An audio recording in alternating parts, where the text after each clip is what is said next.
Broadcasting from the business capital of the world, this is the Podcast Business News Network. And welcome back, everybody. It's an interesting time that we're living in now. There's lots going on. Transportation stories hitting headlines very often in many different areas. Part of that is on our roadways. And when you think about it, you know, you're driving down the road, there's so many big rigs driving alongside of you, making deliveries, moving, transporting. What about the safety aspect of those vehicles? Something to really consider that we really take for granted in what's going on out there. We're going to talk about some of the safety protocols in place and what to expect when you're on the road. This gentleman has made it his life's work to make sure the roads are safer for the trucking and transportation industry. Safety First with Matt Freeman today. He is the man behind DOT Training Solutions. He's the gentleman that is contacted by a lot of these trucking companies and make sure that they are literally rolling safe. Matt is back with us. How you doing today? Hey, I'm doing great, Steve. It's good to be back. It's a new year, looking for a lot of great things. I said earlier, it's a new era. Yeah, a lot of new stuff going on here. And yeah, at the very least, reminding people about safety on the roadways. And I recently got a new car, I had a cam issue with my previous one. So it didn't pay to fix it. So, now I have a new view of it because it's newer technology in the vehicle. And I wonder, does that translate to some of the rigs on the road? What kind of technology is going on in there? I mean, when they back up, do they have backup cameras with, lines that show them where to go and all of that kind of stuff? Well, that's an evolving area as well. They have the autonomous vehicles. They got, as far as technology goes, those are super advanced, vehicles. That's a whole nother subject, things that's evolving. These trucks have cameras on them now, or they're installed with them. There's so much technology that goes into these vehicles, but I mean, the day-to-day guys still have to operate them and know how to operate anything that's new on these. It's like a new car, you just said. Some of these cars back up for you. Some of these cars do all kinds of things for you. The trucks are evolving just as much. It may be in a little different way than what your everyday, street car, SUV, whatever, you're driving is. Still technology is, they're still required to have electronic logging devices and things like that, and GPS and all that's still going to be evolving with the trucking industry and these drivers to keep up. So yeah, it's constantly evolving, and there's so many changes, and depending on the brands, just like anything else, your everyday Ford, Chevy, Lexus, Mercedes, whatever you're driving, I mean, they're all evolving. They're constantly changing. Just like your Volvos and your Macs and Kenworths, your big rigs out there, evolving as well. Would you say that it's similar to cars where you could have a car that's 15 years old, as long as it passes inspection, you could still drive it? You don't have the fancy cameras and you don't have all the technology. Is it pretty much the same way for the trucking industry? If a company decides to buy a new rig, it's got newer technology in there, but it really doesn't matter. There's no minimum in terms of what needs to be in these big rigs. Well, there are standard safety procedures that go on. Part of those are inspections. Vehicles, tractor trailers and trucks, they have to go through an annual inspection every year. Okay, it's an annual inspection every 12 months. There's a process they go through, look at all the different, there's 15 parts of the regulations that they look at. Every from the lights to brakes to the undercarriage to the bumpers to everything on a vehicle. So they have to be checked thoroughly every year and get a pass inspection. Okay. And then another thing let's just go into it, what keeps these trucks maintained? Okay. After they're purchased. All right. Pre and post trip inspections for the truck and the trailer. So important to remind folks, we've talked a lot about different types of inspections and inspection processes the last year. Had a lot of fun doing it, but you can't ever talk about it enough. It's important for these drivers to do a pre-trip inspection before they go down the road to make sure that if there's any issues, they're stopping them right there before they get in that rig. Again, one of these 80,000-pound vehicles and trailers, okay? And also to make sure that if there's any defects, that they, one way or the other, they're getting fixed before they take off or on their way back. You got a post-trip inspection. At the completion of your day, you're required to do a post-trip inspection.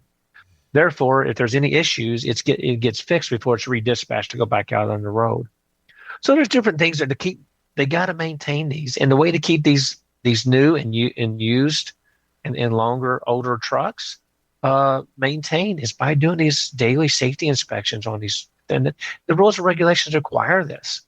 So it's not just, hey, I got to get an annual inspection. The rules say, hey, you have to do this.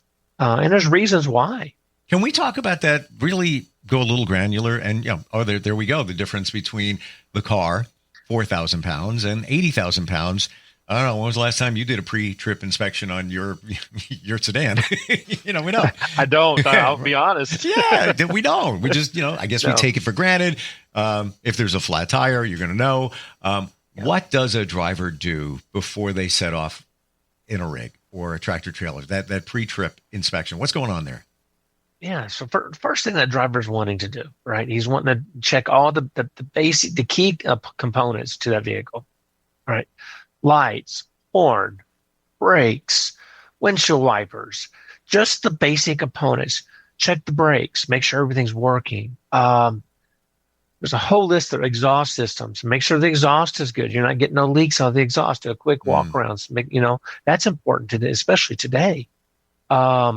And there's things they can look for to notice signs of exhaust leaks and different things.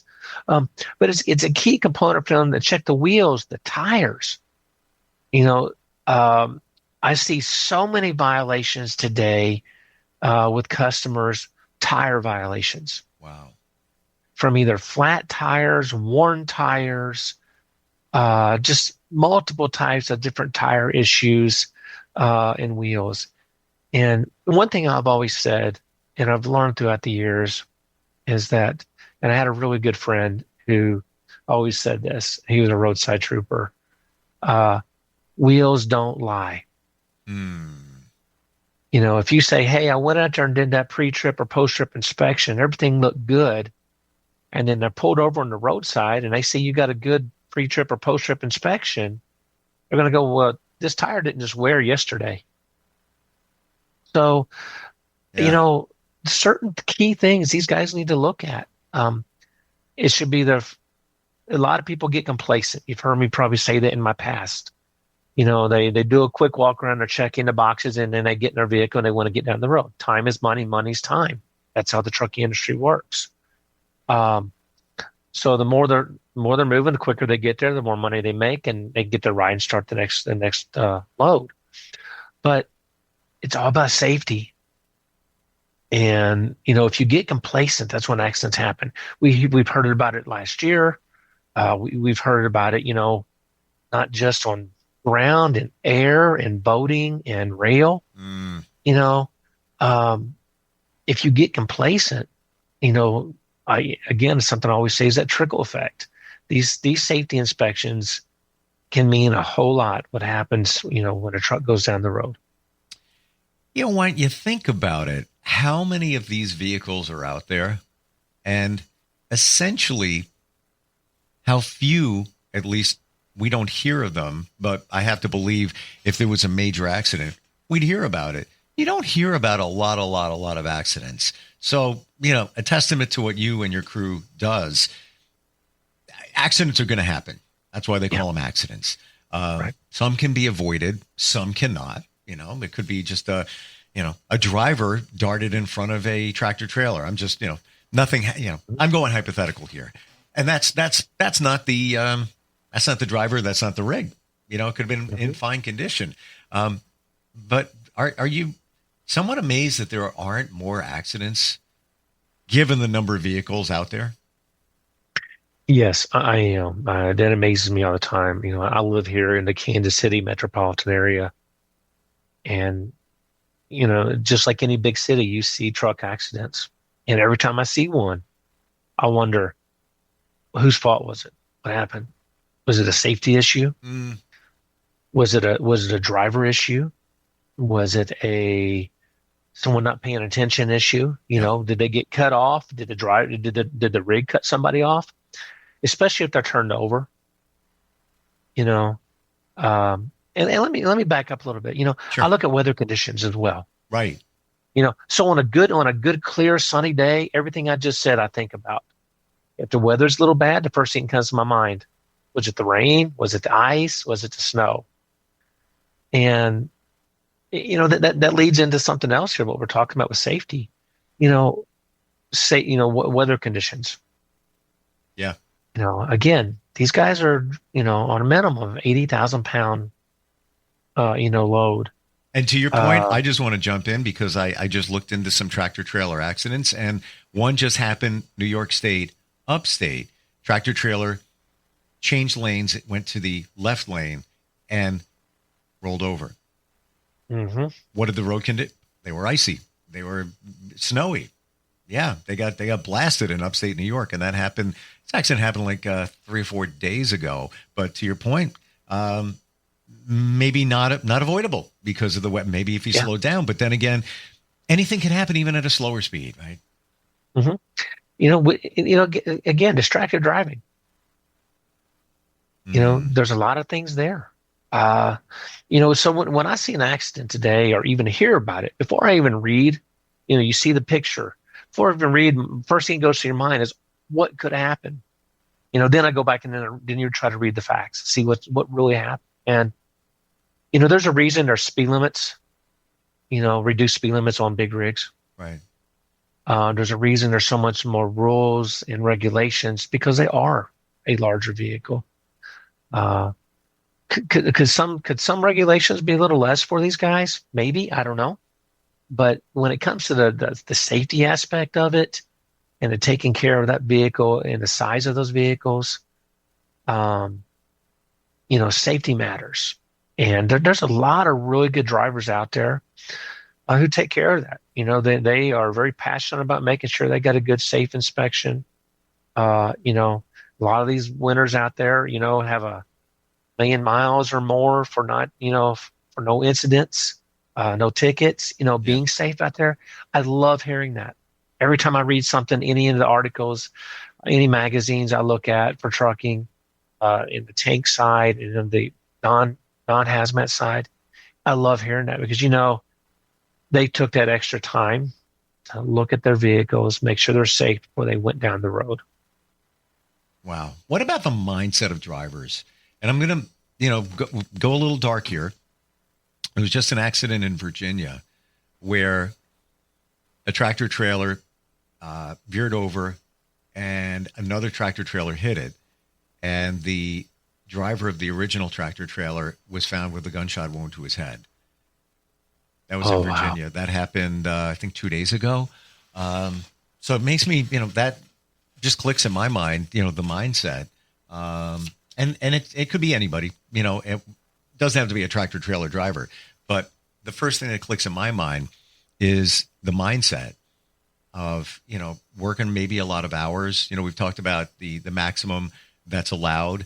And that, have you ever dealt with, drivers having challenges, with their personal lives and such? I come from a background of truck drivers in my family.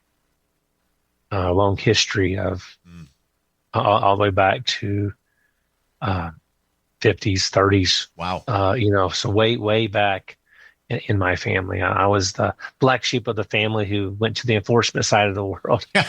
You went to the other side. I went to the other side. Now I'm back on the side where I can help people. So, right. Yeah, I have. There's so many different, and we've talked with some folks in the past about mental awareness and the stresses of driving. Depending on the type of driving they're doing, if they're cross country, that's a lot of time in a truck. It's a lot of things to think about. The stress of all the cities you're going into, traffic, all the different rules and regulations in each state that may be enforced or not. And what's going on in the truck. How much life are you really getting outside of being in that truck? There's a lot of stuff that goes on. You have the ones who love to drive across the country, and that's all they think about. And you have the ones that have to have a job, and that's all they're doing, and trying to think about what else is going on. There's a lot of stress there. Yeah. Another big stress is you're not just driving a car, you're driving a big vehicle, and knowing you go down the road, if something happens, there's a lot of responsibility there. So and these are just some of the few points that I have, in my mind. Some of the stressors from family members who drive trucks, they just want to do their job. They don't want to get pulled over. They don't want to deal with an officer, and some of them are and some family I've talked with, yeah, I do my job. You pull me over, I get a safe inspection, I go down the road, but not everybody's attitude's the same way. Some don't like all the electronics. I used to be able to fill my logbook out the way I wanted to. Now I got to follow all these rules. I'm being tracked. I have cameras on me. I got GPS. I used to, it wasn't that way before. Today there's a reason there are the things I just mentioned. There's a reason there's cameras. There's a reason, everything's gone electronic. So it's just those adjustments in rules. Not all the drivers want to need all the rules. There's a reason there's rules. I see it both ways. So yeah, I do. I have talked to quite a few drivers, and I'm just hearing stuff throughout the last many years, where it was back in the 30s to where it is today. Sure. It's a big, big difference. They're just stories that you hear. You bring up a thought. Of course, the stressors, and now you add, technology. You've got this going on. I'm on a camera and all of that, and there's reason for it. Okay, but fundamentally speaking, the stress of knowing your responsibility of that 80,000-pound vehicle, the distance you have to travel. Do drivers just get used to it? Like, I think of driving even this new car, and I'm aware, like, this is new. Got to make sure of, haven't driven this, that long. So, now it's, I don't want to say it's stressful, but now it's, no pun intended, on my radar where I'm thinking about it, that it's something new to me. Got to make sure I'm driving safe, not missing anything, it's just a new experience. But for those drivers, is it just natural after a while, or inside of them, deep down inside, they're thinking, I'm not just driving here and just getting from point A to point B. I got a lot to think about. I think for your everyday drivers who've been doing it a long time, it's just no different than jumping in a car. You and I jump in our vehicle. Some things I would take into consideration too on the stress level, potentially. Okay, there's everybody has different levels, but when you're transporting hazmat, depending on what type of load they have, could throw a stressor in there. But as far as if they're new, there's a lot of new drivers on the road today. There's a shortage in drivers. There has been for a very long time. Wow. So I would, and again, I'm just guessing that if they're new drivers, there's probably a little more stress going on than the guy who's been doing it for a long time. He can jump in that rig like it's our small vehicle that we drive and go down the road like it's no big deal. But I couldn't drive a big rig. I guarantee if I jumped in a new rig and just got my CDL, I'd probably be fairly nervous. Yeah, this is something new to me. It's just like anything else. They're going to have to get used to it. There's a lot of different stressors in driving. In my head, people realize they're in a bigger vehicle. I can't stress that enough. And there's a lot of precautions out there. Stopping's not as easy. It takes you longer to stop versus, if we were in our small vehicles. If you have the weight behind you from that load, that's pushing you too. If there's any shifting, you're not just getting a little trailer shot back and forth. If you're getting a truck, that could potentially, be shifting around back there. The load in the trailers have to be adjusted right so the trailers aren't, moving around too much. So there's a lot that goes into just being a truck driver. As we're talking, Matt, I'm visualizing myself in the cab and what that might be like even after a period of time where you got to be looking here, you got to be looking there, you got to be looking at the road conditions. Then, like, didn't even think you have this weight behind you. You know, gosh forbid you got to stop. Then you got to take in consideration the stopping distance. I'm going to say that's stressful. Even if you've done it a ton of times, it's not like, I'm sitting here talking, that's my job. I don't have to worry about things. This is a constant, and then you got pinged, by your kids hit you up on a cell phone. Mm-hmm. You can't, deal with that right now, but you're wondering if it was an emergency, and not like, well, let me just pull over. That's not that easy to do. And you said something I wasn't even aware of. I don't think any of us are, that there's a shortage of drivers right now. Yeah, there's been a shortage of drivers for a long time now. Wow. That last few years. And I don't have an exact number, but it's been hard to find good drivers. And when I say good drivers, it's just hard to find drivers. So it goes along with other areas in our field of mechanics, technicians. It's just getting harder out there. Wow. I don't know all the reasons, but it just is. Would you say that a lot of these companies are cutting back the economy? There's cutbacks everywhere. And that being said, that there's more stress on the individuals, not even that are on the road, but those that inspect. Let's say it's a bigger trucking company. Those that inspect in-house, those that maintain, all of that. There's a greater pressure on even those individuals because of consolidation and cutbacks now? Sure, there is. It's everywhere. Wow. It really is. It's all industries right now. You see it. But one thing you still got to remember, transportation by wheels is still the number one way we get our products and goods every single day in this country. Oh my gosh, one word, Amazon. That alone, what's on the road. I mean, I'm by a hub. And at a certain hour, my gosh, it is a parade, a convoy. Now, granted, there are larger vans that I'm seeing, but of course, they've got to get delivered by larger rigs even to get to that hub there. That alone, there's more vehicles on the road now. Oh yeah, it's and one thing you are seeing, at least here in the Kansas City area, to where a few years back with COVID and all the different things where people weren't moving around, you're seeing more people on the road today. My wife drives into the city to go to work, and she's like, "Wow, traffic's a lot heavier than what it used to be." So we're noticing that more and more. Yeah. You're seeing more rigs out there, even though there is a shortage. You still see the rigs. So yeah, there's a lot of things out there. There's cutbacks everywhere.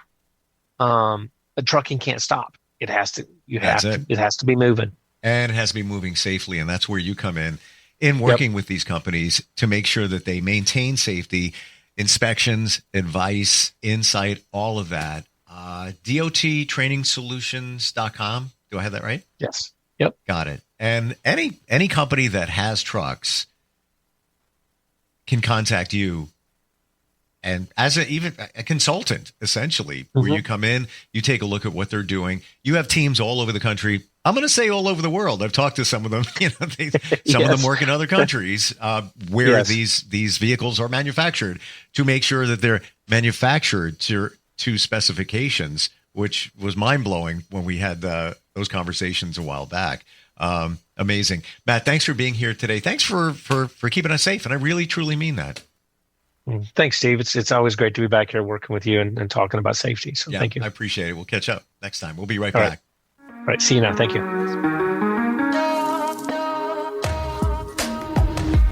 Broadcasting from the business capital of the world, this is the Podcast Business News Network. Adopt US Kids presents Multiple Choice Parenting. Your daughter just had her first breakup. Do you A, put yourself in her shoes? How could he do this to you? And for Sheila, she has split ends. B, console her. Oh, sweetie, this is going to happen a lot. 4, maybe 5 more times before you get married. C. Take charge. Got to get this all straightened out. Give a little talking to, man to man, mano a mano. Hey, Steve! Is now a good time? No? Okay, no problem. Bye. Or D. Help her find a new boyfriend. I know a great place to meet boys. The internet. Nice, single boys. Never mind. How about some ice cream? As a parent, there are no perfect answers. But you don't have to be perfect to be a perfect parent. Thousands of teens in foster care will love you just the same. For more information on how you can adopt, visit adoptuskids.org. A public service announcement from the U.S. Department of Health and Human Services, Adopt U.S. Kids, and the Ad Council.